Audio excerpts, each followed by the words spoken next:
Hi, it is June 24th, 2019. I am back with another, or if you're seeing this one before the other, CommLawClarified on a Supreme Court decision that was issued today. In this one, we're talking about the case of Iancu versus Brunetti. And there's no easy way to say this. The opinion is fucked. It actually regards a clothing line that consists of clothing with the letters the word F-U-C-T, pronounced F-U-C-T. And the owner of that clothing line, one Eric Brunetti, an artist and entrepreneur, wanted to get a United States Patent and Trademark Office registration for that term as used on clothing. The Patent and Trademark Office, both at the examining attorney level and the Trademark Trial of Appeal Board level, refused to register these marks because it said it would violate the Lanham Act's prohibition on registration of marks consisting or comprising of immoral or scandalous matter.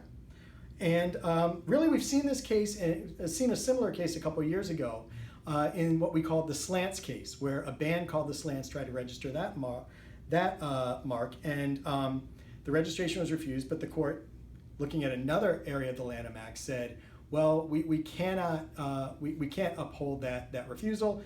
To do so would violate the First Amendment."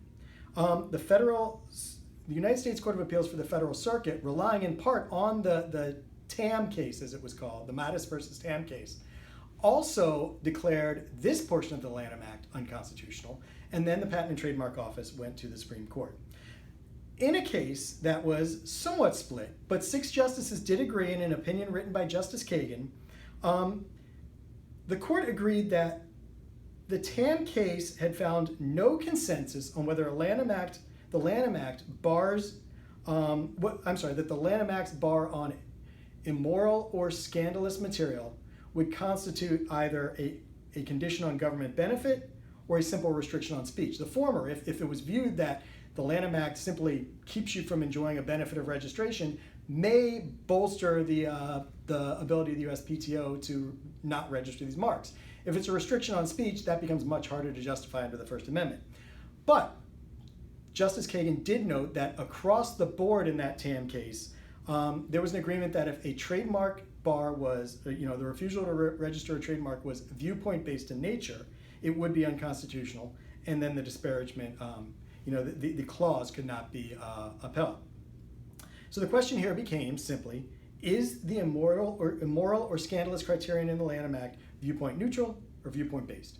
And Justice Kagan found that applying this restriction is viewpoint based. Again, looking at some dictionary definitions, it was very easy to see that where the PTO has refused to register marks communicating immoral or scandalous views about, among other things, drug use, religion, and terrorism, but all the while it is approved of registration of marks expressing more accepted views on the same topics. That was Justice Kagan's view as to why this section of the Lanham Act is viewpoint-based no matter how you apply it. And she said that in that instance, you could not justify this restriction under the First Amendment, and therefore this section of the Lanham Act is now also unconstitutional. There were a number of concurring and dissenting opinions. I'll run through one or two lines from each, or one or two principles from each. First, Justice Alito said that he kind of reopened the door for Congress to come back and act in this area, saying that the decision couldn't be read to prevent Congress from adopting a more carefully focused statute that would preclude the registration of vulgar terms that play no real part in the expression of ideas. That's, for anyone who knows Justice Alito, that's not shocking. He tends to be a bit of a moralist and would look for ways to allow the Patent and Trademark Office to act in this area. Justice Roberts agreed that the immoral provision cannot be narrowed as the government wanted to say, but said the scandalous provision could be narrowed and could be read to prevent the registration of these marks, things that are obscene, vulgar, or profane in nature only. And he also reiterated the idea that these are these benefits, or is it a restriction on speech decision, that these are the registration of a trademark is a government benefit.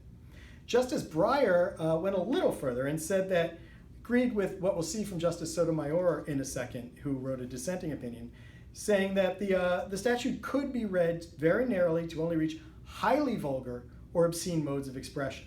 And under this, this mark could be denied registration. And again, Justice Sotomayor would do the same, and she says that really we have a problem nowadays under the First Amendment where we're trying to categorize too much as something content neutral, content based, viewpoint neutral, viewpoint based.